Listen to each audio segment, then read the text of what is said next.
So this really is truly a distinguished panel. You know what they say about getting a historian, a psychologist, a theologian, and an epidemiologist on a stage together. You never know what will emerge. But I'm really excited to have the four of you here to discuss what we've talked about and what we've seen in this film, the mystery of goodness, because we have many different explanations for this. But before we dive into this question of the mystery of goodness, we're so honored to have Sylvia here with us this evening, and we see you very briefly in the film as you share a little bit about your family's experiences, and I think also some really insightful comments and thoughts about the mystery of goodness. And so, Sylvia, I'm wondering if you could start by just telling us a little bit more than what we see in the film about your family's experiences, how you survived, what happened after your escape from Lithuania, and if you can also expand a little bit about something that you talk about in the film, about the butterfly effect of goodness. Tell us a little bit more about what you mean. Well, thank you. It's a privilege to be here. So what happened after we got the visa is that we needed to get an exit permit from the Russians. And that was not an easy thing to do. I suspected from what I've read about Sugihara that perhaps he and the Russians actually reached some sort of an agreement that the Russians would grant these exit visas. I don't know if that's true or not. But in any case, we then went to Moscow, where my father got a visa to the United States from the American ambassador in Moscow. And because he was on a special list that Roosevelt had gotten together, I think of intellectuals and also of people who carried forward the Jewish heritage. So even though there was this very strict quota and America was not letting immigrants in, there were several such lists.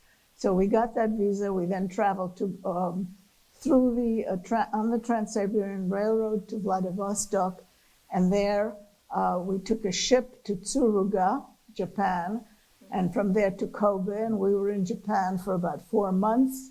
And after that, we took a ship to Seattle, and then the Transcontinental Railroad to New York, where we finally settled. So it was a very, very long journey, and I marvel at how my parents, who were in midlife, then middle age, were able to do that. But I think the main point of that story is that while it took Sugihara to do this absolutely courageous deed, as Hillary Clinton once said, it also takes a village.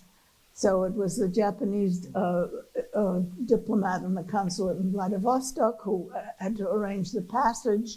It was the captain of the ship that took the refugees on the across to Tsuruga. Mr. Akira Kitade wrote a book about the Japanese tourist agency, which was very helpful in getting the Jews to Japan. Then it was the Jewish agencies in Japan, the Joint Distribution Committee, there's something called JUCOM, the Jewish Committee in Kobe, who took care of the Jews. So the point is that it was a lot of people. And then, of course, the Japanese were very kind and very helpful, and they did not turn away the refugees who came. So it's one man needs to start it, but a lot of other people need to help along to implement it. So, you know, I've thought a great deal about why Sugihara did what he did. This is a little bit different than somebody passing by a burning building, you know, and rushing in because there's a child on the second floor. That's an instinctual kind of thing that maybe is inherent. But Sugihara actually had a few days to think about it because the people were lining up quite desperate and increasingly more desperate in front of the embassy. So it wasn't an immediate reaction. He had time to think this through, and he decided to do it. Now, much of the Nazi defense in the Nuremberg trials where I was just obeying orders, he was the opposite. He disobeyed orders. So what was it that made him do it? And as I said, well, I don't know if I said that in the film or not, but it was this, I had believed always that it was this small decencies built up over a lifetime, small choices of little things, not bullying your friend in the schoolyard, and then gradually more and more decent things. And the sum of those choices make you who you are. And Sugihara was that kind of a person. So when he did it, he acted within his own character. When he was faced with the big choice, it was an extension of all the life little choices he had made. And I still think that's true, and I'm really very eager to hear your expert opinions on this. But I've also come to appreciate the really large role of culture. I mean, in that earlier formulation, it's who gives you the tools to make those small decencies and those little choices. So your parents, how you're brought up. But now I've come to appreciate also the cultural milieu, the cultural ambience that you grow up in. And if the cultural ambience is one of decency, of honesty, of caring, of compassion, then it's much more likely that people will adhere to those values. But if the prevalent ambient culture is one of violence and cruelty and what's in it for me, then people are given permission to express the worst side of their character. So I think that the ambient culture has a lot to do with it. And so in this eternal balance between nature and nurture, is goodness inherent? Is it a genetic thing? Is it inherent in someone, or is it something that's cultural?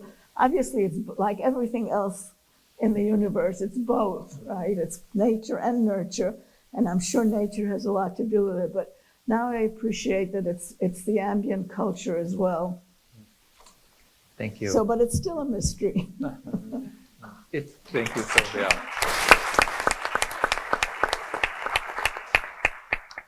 It's a mystery, but as you suggest, there are ways for us to explain it, that people can be prepared to make the right choice in a given situation. But I think as you also point out, it's both individual acts, but it's also forming a collective that works together to confront evil. I'm reminded of another documentary on the topic by Pierre Sauvage on the village of Le Chambon, and he talks about a conspiracy of goodness, right? That people can unite and organize together to confront evil as well. So I wonder, on that note, Joel, if we think about sort of this question of what prepares, what leads some individuals, as we've seen in this film, these diplomats who, when confronted with this dilemma, perhaps, or this decision of whether they should engage in acts of rescue, of whether they should defy the authorities, of whether they should break the rules, what do you think leads some individuals to be able to make that choice when we know that the examples that we see here are really the exception, right? That by and large, most people did not make that choice. So how do we explain this? How do we explain this? Thank you. What a question, and I prepared some things to share with you tonight, and then I watched the film again. It's probably my 5th time now. And I think it's Irina, I forget her last, Steinfeld, in the Yad Vashem. She's talking, and she ultimately says, but, I just don't know. And I watched that again, and I thought, I just need to preface anything I say tonight with, I really don't know. It really is tough. And when I struggle with things, when I'm perplexed, because it's part of my training as a scholar, studying Hebrew Bible, I often go to Scripture.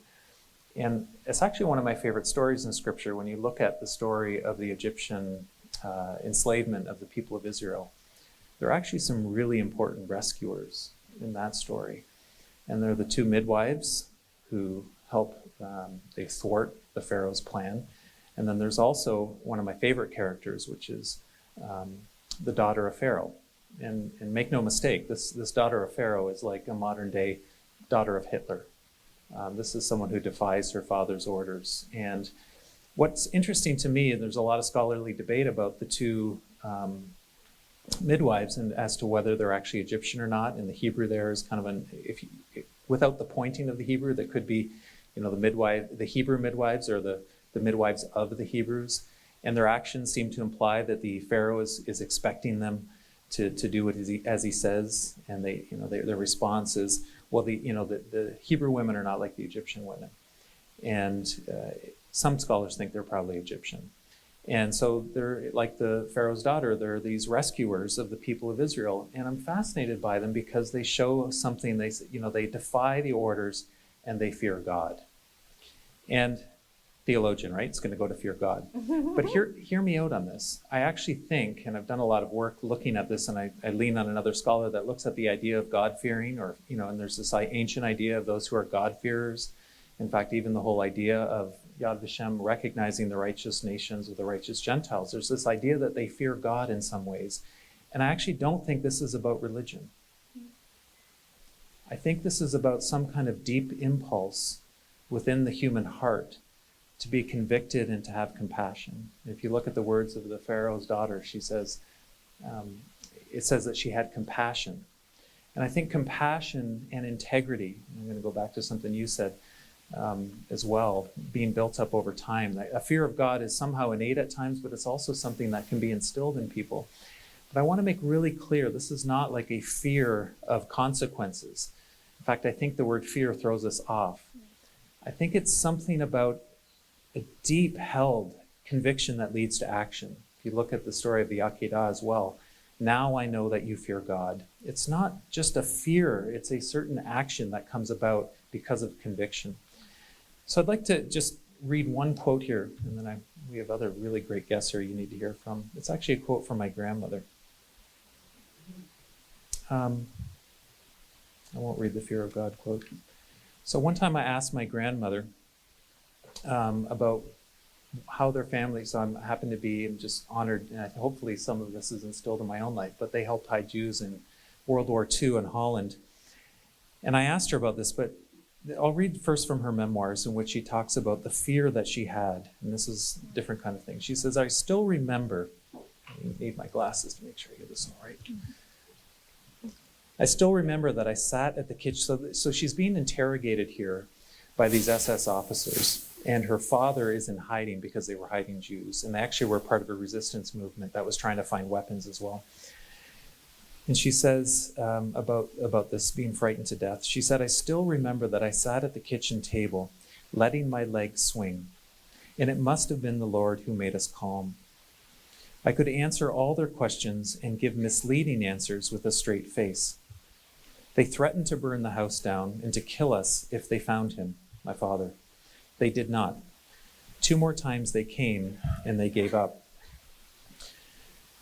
When I asked her about, this is just one little part of her memoirs, I remember when I asked my grandmother when she was still alive, I said, what made you do this? Like, how did you, you kind of have this curiosity and I was younger when I was asking her. And she's so matter-of-factly in this heavy Dutch accent. It's just what you do. I'd probe her about it, well, was it because of your faith as a Christian? She's like, it's just what you do. Don't. You can't probe these things. She refused to kind of probe it, even though she was a person of faith. She really didn't want, faith was important to us. It was instilled into us, but it wasn't where she went. And it's something about that deep conviction, the integrity there. And in Judaism, you have this idea of the evil inclination and the good inclination, the Yetzer Hara and the Yetzer Tov. And I got the sense that we need to feed that good inclination, and she was fed that over her life. And so it's just what you do. That's all I can remember my grandmother saying. So I'll pause there because there are others that should speak. But I'm always struck by this. It's just what you do. Thank you. Thank you, Joel. And thank you for...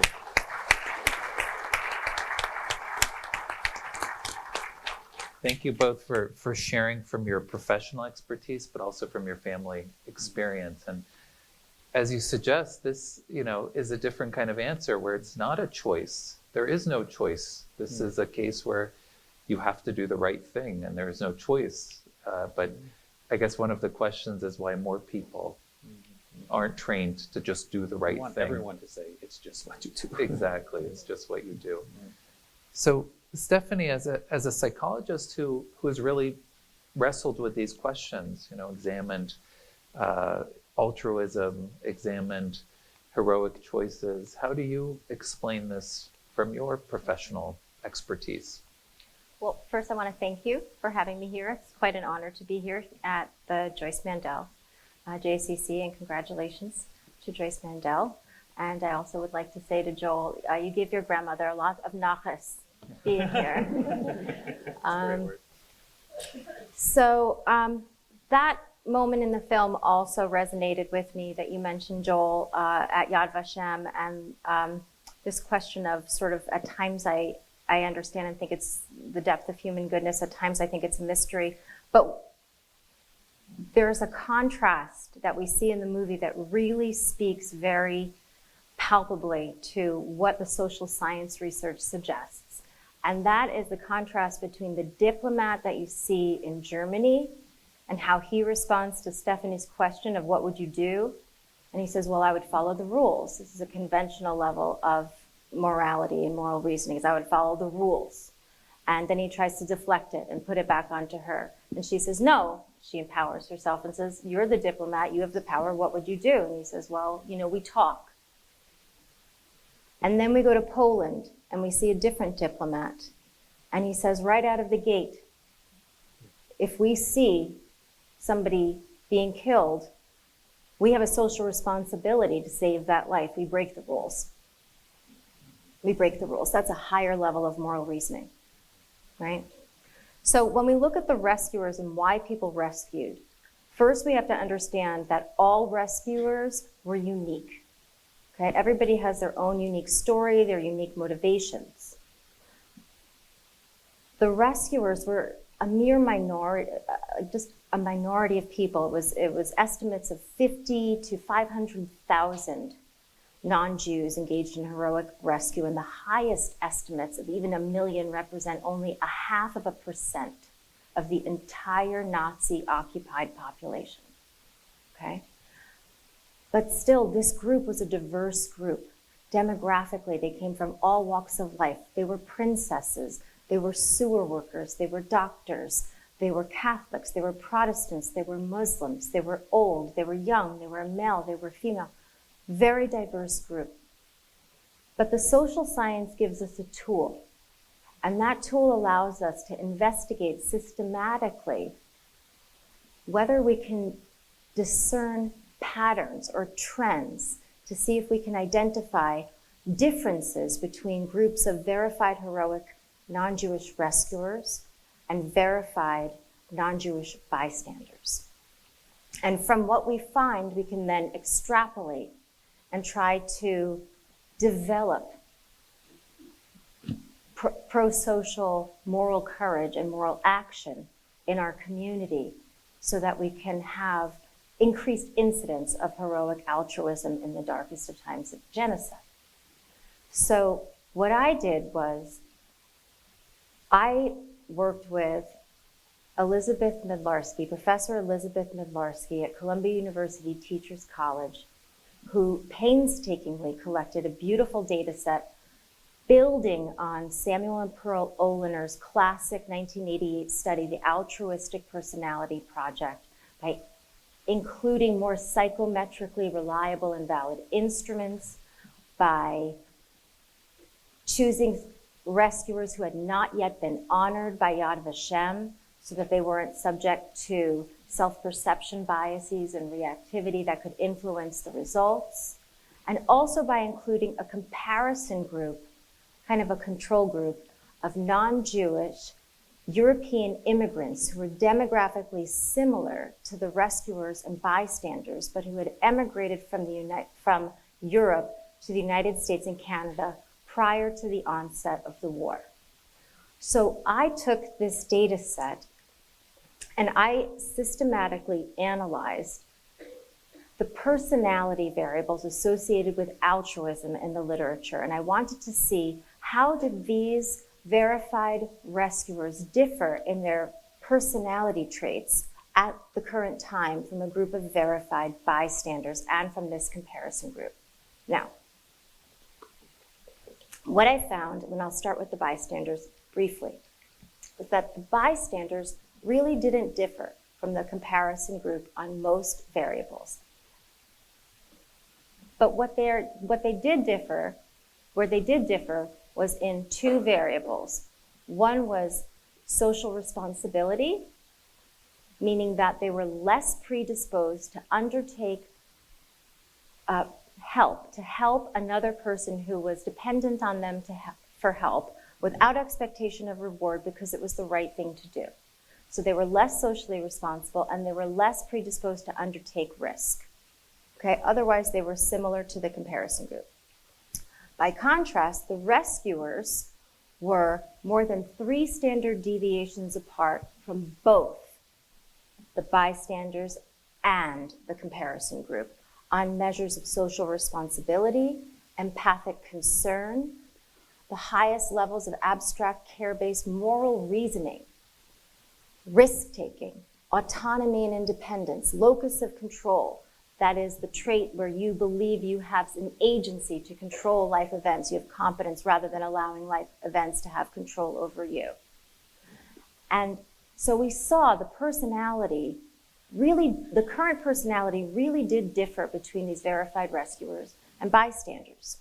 So briefly, next what we did is we looked at whether this cluster of pro-social personality characteristics would discriminate bystanders from rescuers over and above potential salient situational variables, such as, did the groups differ with regard to wartime living arrangements? Anne Frank had an attic, right? Did they have helpful neighbors? Did they live in a city? Did they live with their own children? Previous experience with Jews, did they know a Jew as a friend or as an employer? Previous experiences of persecution personally or witnessing the persecution of a Jew. And lastly, the opportunity to help. Was somebody asked directly or by an intermediary to engage in helping activity? And so what we found was that there were differences between the two groups on these variables, the situational variables. Specifically, rescuers more than bystanders were asked for help, had previous experience with persecution directly, and lived with their own children more than the bystanders, which really underscores their heroic courage, right? Bystanders, interestingly, had more previous experiences with Jews than the rescuers did. So it may be that their pre-war attitudes towards Jews influenced their decision not to engage in the choice to help. Lastly, what we did was we looked at whether those pro-social, proactive personality characteristics would differentiate the two groups over and above these salient situational variables. And indeed, when we examined them in the context of one another, none of the situational variables remained significant. Only the pro-social, altruistic personality variables characterized by care-based moral courage distinguished the groups meaningfully and correctly classified 96% of the sample. Thank you. Yeah. So just in closing, why, okay? What does this mean? This care-based moral courage reflects a character, what Eva Fogelman, the psychologist, calls the rescuer self. This is an integrated moral identity, going back to Sylvia's comment, that the Oliners argue and other psychologists argue was really nurtured in childhood by pro-social parenting, by a moral role model who modeled the moral values of tolerance and valuing the common humanity of mankind.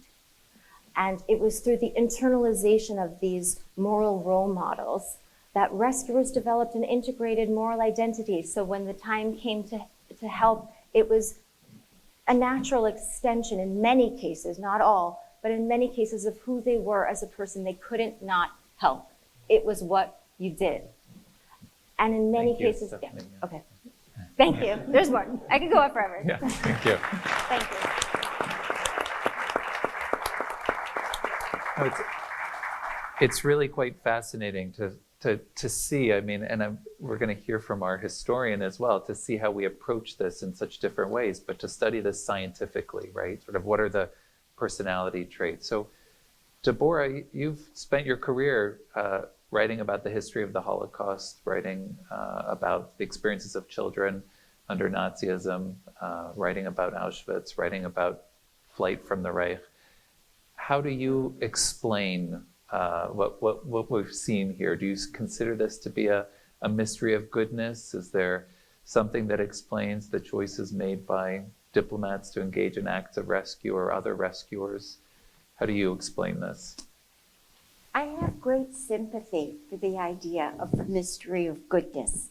I co-taught a seminar on rescue and resistance with Marion Pritchard, who was a rescuer during the war. Her name at that time was Marion von Binsberger. And I always felt that I don't believe in saints, but if there were such a thing as a secular saint, she was right by my side, teaching that course with me, bringing her perspective as a participant in rescue and resistance. So I have a great deal of sympathy for the concept of the mystery of goodness, of just doing the right thing, of the role of culture, of the importance of social science in trying to help us understand it. But my job is a historian, and so I have to complicate matters. So where we are is that there were many prompts that persuaded or, let's use persuaded, diplomats and other people to rescue. And one of them was self-interest. I turned to the rescue of the Danish Jews to explicate. Research that was done long after this fabulous film was finished complicates our understanding of the rescue of the Danish Jews. It moves the focus from Georg Dukvitz to his boss. You can tell it from the perspective of Rabbi Melchior, who alerted the synagogue, the congregation in the synagogue on that Saturday, September 29th, that there would be a razzia, knowing that as that evening Rosh Hashanah began, the Jewish Mundfunk, the mouth radio, would spread the word. The story can be told from the perspective of Preben Munk Nielsen, the head of a resistance group that ferried some 1,400 Jews across the water to Sweden. It can be told from the perspective of the Jews in those boats. It can be told from the perspective of the Swedes who took the Jews in, or the Danes who hid them in their homes along the coast until they could be ferried across. But all of these Exodus stories start with the leaked information that there would be a razzia. And the person who leaked that information was Werner Best. Mind you, this is Werner Best, who was one of the architects of the Einsatzgruppen that went through Poland murdering. This is the same Werner Best who in 1942 had happily been a major participant in the deportation of Jews from France, But in 1943, he was the German plenipotentiary in Copenhagen, and it didn't suit him. It just didn't suit him. He wanted to maintain good relations with the Danish population, with the Danish government. He wanted calm in Denmark. He did not want to be sent to the Eastern Front. He did not want a more complicated or difficult assignment. So Berlin kept pressing him, Werner Best, to round up the Jews. He pushed back until August 1943, when the Danes tired of their collaborationist policies, and he thought, to maintain my control, I had better round up these Jews. His control was slipping. He, in September 1943, asked Berlin to stage a razzia, which was set for October 3rd.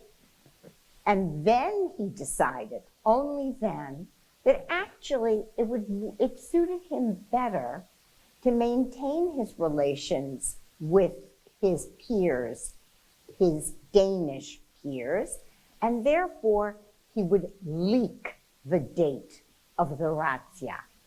He leaked the date of the razzia. He sent Georg Dukvitz to Sweden to ensure that the Swedes would take the Jews. He forbade the Gestapo, the SS, and the military, the German military police, from entering Jewish homes. They could bang on the door, but they could not force entry in, which is the main reason that only 477 Danish Jews were deported, were rounded up and deported, because they could not gain entrance to the homes of Jews. Mind you, the German Navy was perfectly able to pick up Jews as they were being ferried across. This was a dangerous undertaking, replete with peril and in the middle of the night. But the structure of the situation had been set by Werner Best. So guess where Werner Best ends up at the end of the war? Where? Copenhagen. He maintained his position in Copenhagen, ended the war in Copenhagen. He then was convicted, just sidebar, if you want to know what happened to Werner Best.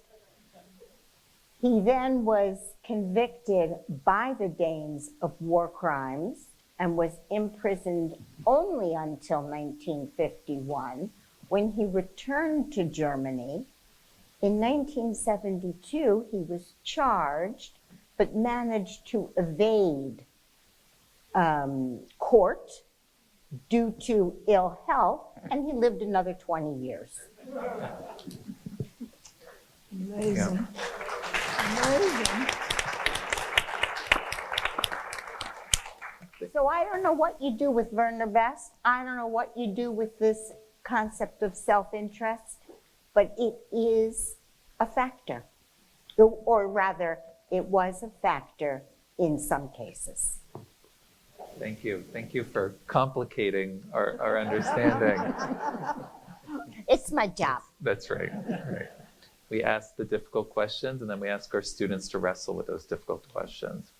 So we just have a couple of minutes left before we have to wrap up, but I do want to ask each of you, because one of the things that the film, I think, does quite beautifully with the juxtaposition of Stephanie and Sir Martin Gilbert, may his memory be a blessing, is it brings the history of the Holocaust forward to the end of the 20th century, and it asks how we can work to prevent or to speak up against unfolding genocides in our current moment. And I'm sure many in the audience are familiar with the documentary film that's been on PBS this week on the US and the Holocaust, which also asks us very difficult questions about American government policy in the 1930s and 1940s and the paper walls that we had erected to prevent refugees from coming in, but also I think at the end asks us about our present moment and what we can learn from this history to apply to our present politics and our world that still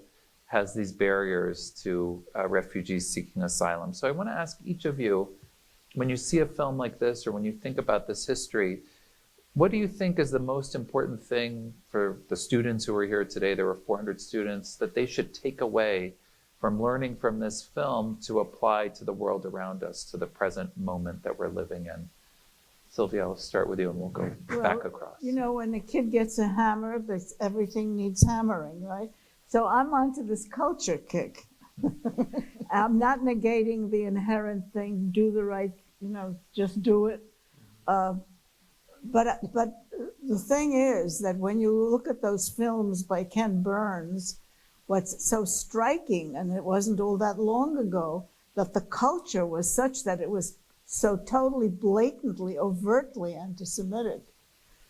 And so surely that had something to do with how it got enacted into policies of not giving out visas. In contrast, Sugihara, just for a minute, he disobeyed the orders, right? So he, in a way, you might say he was going against Japanese culture, which was very hierarchical and you obey orders and everything. But also he was brought up in a samurai culture. And the samurai had a code of honor, and the code of honor included compassion, courage, honesty, and all of these other things. So you internalize that culture. And in the Ken Burns film, people internalize the ambient anti-Semitism. So what can we do?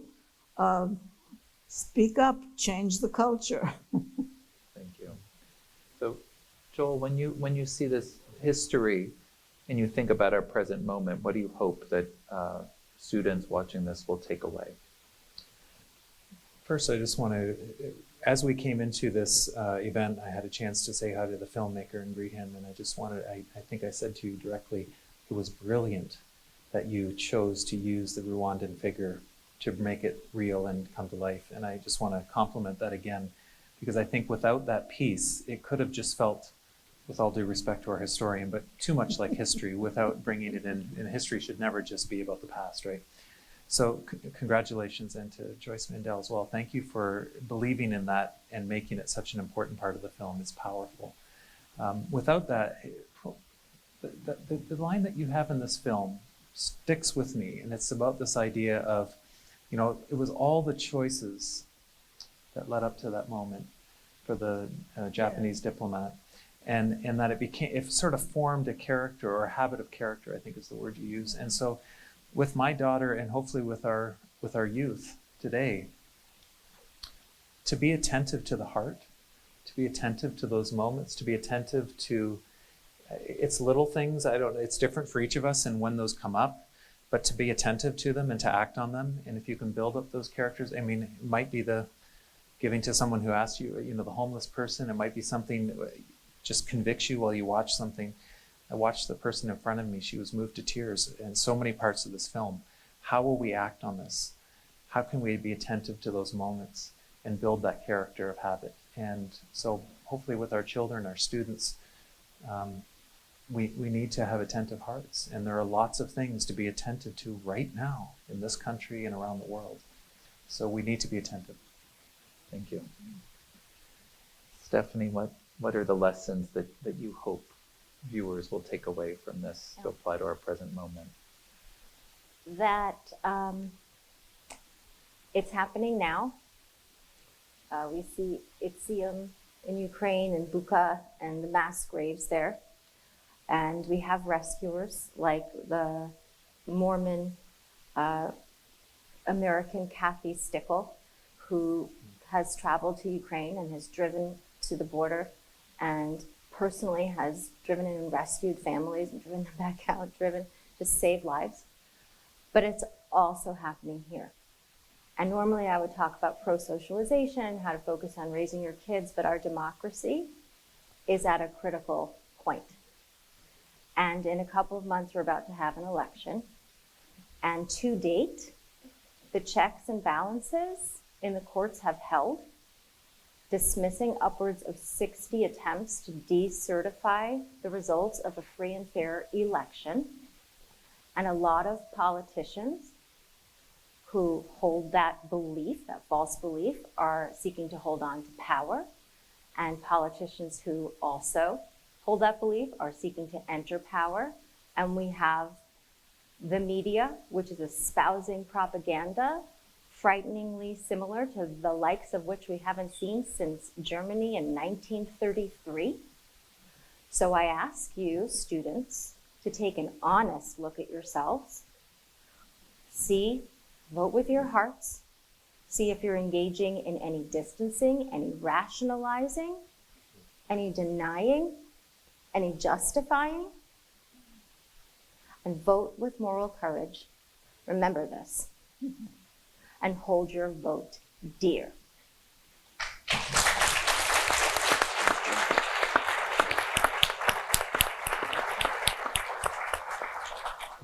Thank you, Stephanie.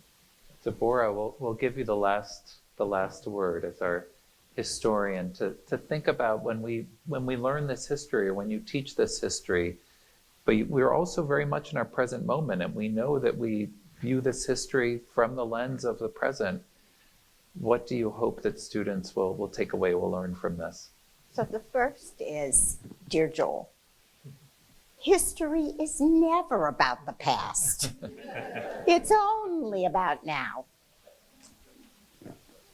And I, of course, applaud Stephanie's plea for voting.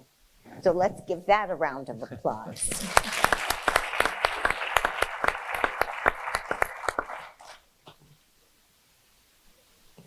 What I would hope that students would take from this film is the concept of role models. That is, addressing, students often just feel overwhelmed, like I can't change the world. I can't, how do I do this? Where do I begin? And my response is that looking at someone like Marion Pritchard, my co-teacher, she was, and looking at this, at the role models in this film, at the diplomats in this film, they can serve as role models for students, but also for us to think about and to remember and to try to emulate in small ways. And then we come to what you said, Sylvia, that it's many small choices made along the way. And that's the key lesson that I would hope they would learn.